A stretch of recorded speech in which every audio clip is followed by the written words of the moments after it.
Man, no. Shoot. What would you do, man, if Jesus was alive and watching TV and watching you guys on TV and watching what you did? Now, most of you wouldn't care because you just see him as just a guy.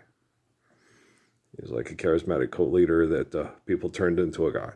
So, but he died trying to get you guys to have faith in God and live the Lord's Prayer so you wouldn't be murdering each other over money, right? Forgive debt and trespass, love one another, faithful peace. I mean, that's a very important human being if he's not a God.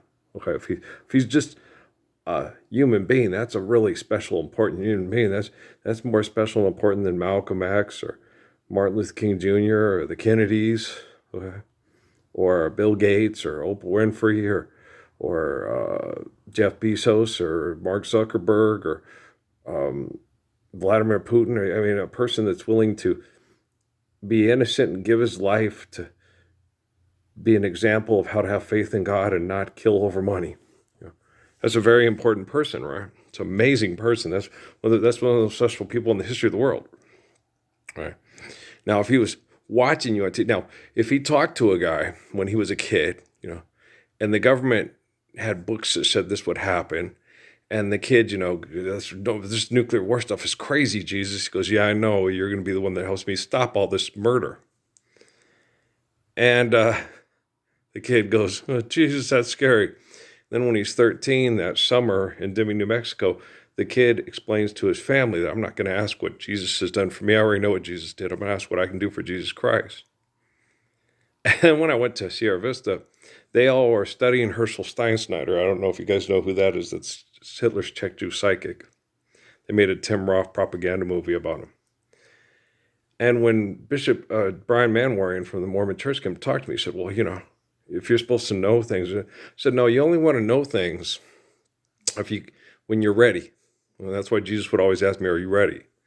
If you can't do something about something, people are manipulating your wife and abusing your wife, and she gets panicked and has thoughts that are not rational, and you can't explain to people, when I was in Sierra Vista and all these people started questioning me about studying my life, and these antiseptic scientists like that woman on 2020 Bad Romance Tonight that was a veterinarian, she got desensitized, and she wanted out of the relationship, and he was a good guy, and she didn't know how to get out of the relationship. And so she tried to find a way to kill him and get rid of the body and then just get in a new relationship because she wanted out of the relationship. She was bored. She was kind of like Jamie Lee Curtis's character from that stupid ass, Like a Good Neighbor movie. What's the one, that one with, the one where he's I can't remember. Amy really liked that movie. Then when we went to Sierra Vista, I was like, oh, and she was getting bought into that by sexual predators in the military. They're really bad people. And they are really bad. The scientists and the soldiers and stuff in the military are addicted to conflict and being called heroes over murder and fighting. And it gets people that innocently get drawn into it to be a hero.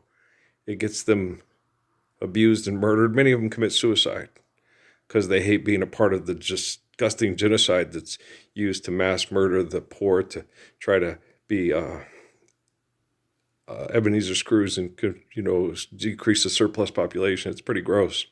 But we'll talk some more. I'll be back. All right. Mr. Severance, I understand your pain. They take your son away, and the military doesn't help. I understand.